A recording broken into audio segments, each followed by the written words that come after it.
જોહાર જય આદિવાસી। હું છું ભારજીભાઈ વસાવા। આપ જોઈ રહ્યા છો માથાસર ઉપલા ફળિયામાં રસ્તાની હાલત। જે રીતે માથાસરમાં પીવાના પાણીની સમસ્યા છે, એ જ રીતે અહીંયા રસ્તાની પણ એવી જ હાલત છે। આપ જોઈ રહ્યા છો, આ મારી સાથે માથાસરના યુવાનો છે ઉપલા ફળિયાના।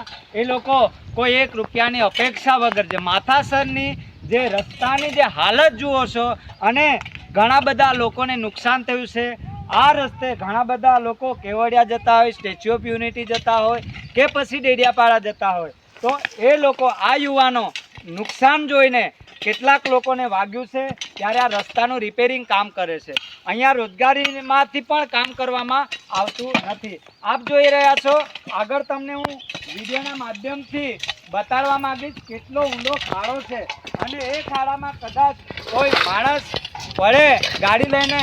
આ તમે જોઈ રહ્યા છો, આટલો ઊંડો ખાડો છે।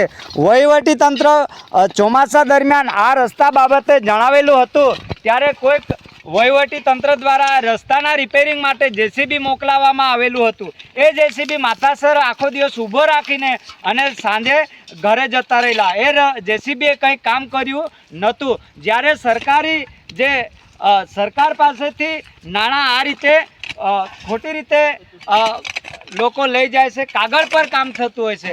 આના રિપેરિંગ માટે કદાચ જેસીબી મોકલી હશે, પરંતુ જેસીબીએ કામ કર્યું નથી। આ યુવાનોએ ચોમાસામાં જ્યારે વિશ્વ આદિવાસી દિવસના દિવસે પણ આ રસ્તો રિપેરિંગ કર્યો હતો, અને વરસાદ પડ્યા પછી આ રસ્તો ફરી ધોવાઈ ગયો છે અને આજે રિપેરિંગ કરી રહ્યા છે।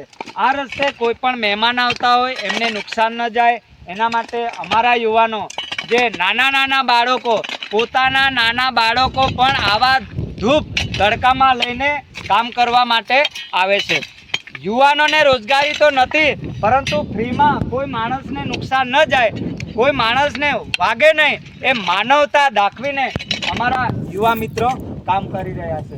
મારે સરકારને વિનંતી છે કે તમે સરકારી ગ્રાન્ટ ફાળવો છો તો અમારા મોજદાથી સરીબાર હોય કે પીપલોદથી માથાસર હોય, ત્યાંની રસ્તાની જે દયનીય હાલત છે એ જોઈને સરકારે ગ્રાન્ટ ફાળવવી જોઈએ। અને વિડીયોના માધ્યમથી હું કહેવા માગીશ કે ખોટા કાગળ પર બિલો ના મૂકો અને લોકોને સુવિધા આપો, એવી મારી વિનંતી છે। ક્યારેક મારી વાત ન પણ ગમે, પરંતુ આ વિસ્તારમાં કાગળ પર કામ ચાલે છે, પંચાયત દ્વારા પણ અહીંયા રિપેરિંગ કરવામાં આવતું નથી। ન્યૂઝ ચેનલને લાઈક અને સબસ્ક્રાઇબ કરવા વિનંતી છે। આપનો ખૂબ ખૂબ આભાર, ધન્યવાદ। રીતે